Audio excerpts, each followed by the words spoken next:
Hello दोस्तों, आप सभी का स्वागत है अंकुर द ऑलराउंडर पे। जहां आज का टॉपिक है मैथमेटिक्स का डिफरेंशिएशन क्लास 11th के लिए, जो कि आज फर्स्ट पार्ट है, मतलब फर्स्ट क्लास है आपका। तो आज मैं आपको इंट्रोडक्शन बताता हूँ, इसका फॉर्मूले कहाँ से आए, और इसको बिल्कुल भी आप इस छोड़िएगा मत, मतलब स्किप मत करिएगा, क्योंकि आपको फॉर्मूले कहाँ से हैं ये समझना बहुत ज़रूरी है। तो शुरू करते हैं आज का वीडियो।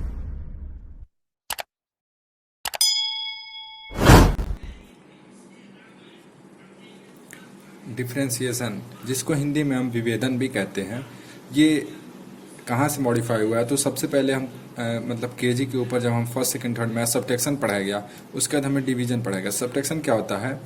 किसी बड़ी चीज़ को हम लोग जब सब्ट्रैक्ट करके, मतलब माइनस करके, उसको घटा करके छोटा कर देते हैं तो उसे सब्ट्रैक्शन कहते हैं। डिवीजन क्या होता है? कोई बहुत बड़ी चीज़ अगर 12 है, उसको हमें 3 करना है, तो जब हम सब्ट्रैक्शन मतलब जब हम घटाव करेंगे तो उसमें से हमको 9 घटाना पड़ेगा, तो ये बड़ी वैल्यू हो जाएगी। अभी तो आपको 12 छोटी वैल्यू लग रही है, लेकिन जब और भी बड़ी वैल्यू लेंगे, मान लीजिए हम ले लेते हैं 10,000 ले लिए। अब हमको इसमें 1 लाना है, तो हम क्या करेंगे? 999, इससे माइनस कर देंगे, 1 आ जाएगा। ठीक। लेकिन अगर हम क्या करते हैं, डिवीजन कर देते हैं, मतलब अगर 10,000 है और 10,000 से डिवाइड कर देते हैं, तो हमें सीधा वैल्यू क्या आ जाएगा? 1। तो हमें मालूम चल जाएगा।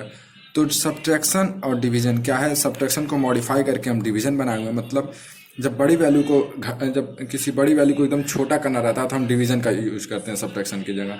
वैसे ही सब्ट्रैक्शन डिवीजन से मॉडिफाई करके हम क्या बनाए हुए हैं? डिफ्रेंसिएशन। तो डिफ्रेंसिएशन क्या है? डिफ्रेंसिएशन जो है सब्ट्रैक्शन मतलब विभेदन क्या है? घटाव और भाग का ही एक विस्तृत रूप है, एक बड़ा रूप है। जब बड़े लेवल पे हम पढ़ते हैं तो इसको डिफ्रेंसिएशन कहते हैं। जैसे मैथ का कोई भी चैप्टर हम शुरू करने से पहले सबसे जरूरी बात क्या होता है? उसका सूत्र, उसका फॉर्मूला। कुछ फार्मूलाज भी हैं जिनको जानना बहुत ज़रूरी है आगे के सवाल को सॉल्व करने के लिए। सबसे पहला सवाल है d/dx x to the power n। अब n क्या है यहाँ पर? n मतलब है कोई भी प्राकृत संख्या, या आप ये बोल सकते हो कोई भी नेचुरल नंबर।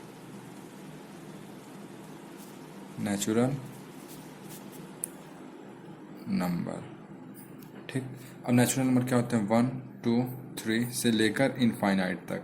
तो n की वैल्यू ये है। तो अब एक सवाल मैं बता देता हूँ इस पर। तो d/dx, अगर x n की जगह 2 लिखा है x², तो क्या होगा फॉर्मूला? देखो यहाँ पर n लिखा हुआ है, तो n की जगह पे यहाँ पर 2 लिखा हुआ है, तो n मतलब 2 बाहर आ जाएगा, 2, और x के पावर n-1, मतलब जितना n है उसमें से 1 माइनस करके लिख देंगे, मतलब एक घटा के लिख देंगे।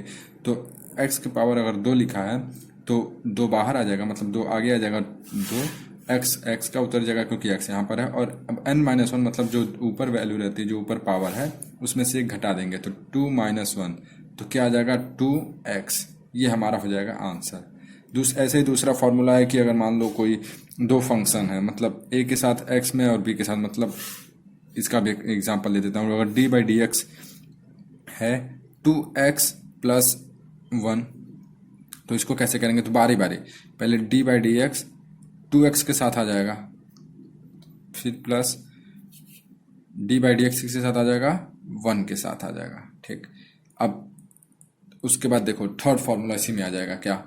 1 क्या है हमारा? कांस्टेंट मतलब जो कभी भी बदले ना, ये हमेशा हर चीज में समान ही रहेगा। मतलब अगर किसी को 1 कह दिए हम कि मतलब तुम्हारे पास 1 टॉफी है, तो हमेशा तुम्हारे पास 1 टॉफी ही रहेगी, उसको 1 ही कहेंगे।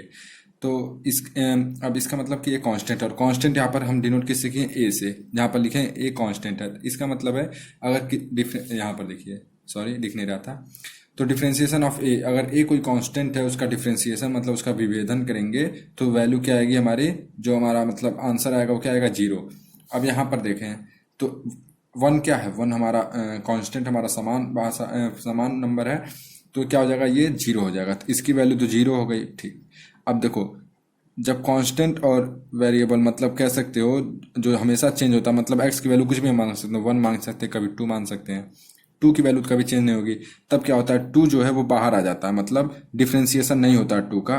जब मल्टीप्लाई या फिर गुणा के फॉर्म में होता है तब। और x का मतलब जो वेरिएबल होता है, जो हमेशा बदलता रहता है, उसका डिफ्रेंसिएशन कर देते हैं। अब देखो अब इसका सीधा आंसर 1 हम जानते हैं, लेकिन कैसे आया ये मैं अभी बता देता हूँ आपको। देखो तो इसका वैल्यू आ गया 2। अब यहाँ से हम 1 कैसे लाएं, तो D by D X, x के पावर क्या है, कुछ भी नहीं है तो 1 है। अब हम कहें क्या, डी बाई डी एक्स, पहला formula D by D X X to the power N is equals to N X to the power N minus 1। अब यहीं से एन की वैल्यू 1 है तो 1 बाहर आ जाएगी, ठीक। और उसके बाद से क्या हो जाएगा, एक्स के पावर क्या हो जाएगा 1 माइनस 1। किसी के पावर अगर 0 रहता तो उसकी वैल्यू 1 होती है, तो 1 इंटू 1 क्या आ जाएगा 1। इसका मतलब अगर कोई वैल्यू जिसके पावर 1 होती है और नीचे भी सेम, मतलब ऊपर नीचे अगर सेम है एक्स और नीचे भी एक्स है, तो उसकी वैल्यू क्या आ जाएगी 1 आ जाएगी। और कोई कांस्टेंट होगा तो उसकी वैल्यू 0 आ जाएगी। तो ये हमारा मतलब 4 फॉर्मूले कवर हो चुके हैं। आगे फॉर्मूला क्या देता है, मल्टीप्लाई में, अगर मल्टीप्लाई में कोई नंबर है और देखियो दोनों एक्स और वाई लिखे हैं और कोई नहीं बताएगा कि कोई कांस्टेंट या फिर कोई कुछ और, तो इसका मतलब क्या है कि जो वाई है और एक्स है दोनों, sorry, D by D X of X into Y is equals to X D by D X of Y plus Y D by D X of X. मतलब अगर एक्स और वाई दोनों variable, मतलब दोनों बदलने वाले नंबर्स हैं, तो क्या होगा, पहले वाले का बाहर, मतलब पहले वाले को रोक देंगे तो बाहर उसको ले लेंगे और दूसरे वाले का डिफ्रेंसिएशन हो जाएगा, विभेदन हो जाएगा। फिर प्लस दूसरे वाले को अब की बाहर करके और पहले वाले का विभेदन हो जाएगा, ठीक। तो अब ये हो गया हमारा क्या बोलते हैं, गुणा का। जब भी गुणा या फिर आप बोल सकते हो मल्टीप्लिकेशन के फॉर्म में रहेगा दो ऐसा नंबर जो हमेशा चेंज होता है, दो वेरिएबल, तो क्या हो जाएगा, इसका ये फॉर्मूला हो जाएगा। ऐसे ही जब हमारा क्या बोलते हैं भाग में रहेगा, डिवीजन में रहेगा, तो हमारा फॉर्मूला ये हो जाएगा। इस फॉर्मूले को आपको सबको याद करना पड़ेगा। इस जितने मतलब 15 इस पे लिखे हुए हैं और कुछ दूसरे पेज पे लिखे हुए हैं, देखिए कुछ इस पे लिखे हुए हैं। तो आपको ये सारे फॉर्मूले 21 के 21 जो फॉर्मूले हैं याद करने पड़ेंगे। मैं आपको लिंक दे दूंगा डिस्क्रिप्शन में, आप वहाँ से डाउनलोड कर लीजिएगा, या फिर एनसीईआरटी की बुक में और भी कहीं पर भी आपको ये सब फॉर्मूले आराम से मिल जाएंगे। ये जो फॉर्मूले हैं ये आपको 12th में, क्लास 12th में मिलेंगे, ठीक। इनवर्स ट्रिग्नोमेट्री रेशियो जब आप पढ़ लेंगे तब उसमें आपको कक्षा 12 में ये सारे फॉर्मूले यूज करने को मिलेंगे। तो जैसा कि आज हमारा इंट्रोडक्शन पार्ट था, तो हमने आपको फॉर्मूले बता दिए, डिफ्रेंसिएशन कहाँ से आया वो बता दिया।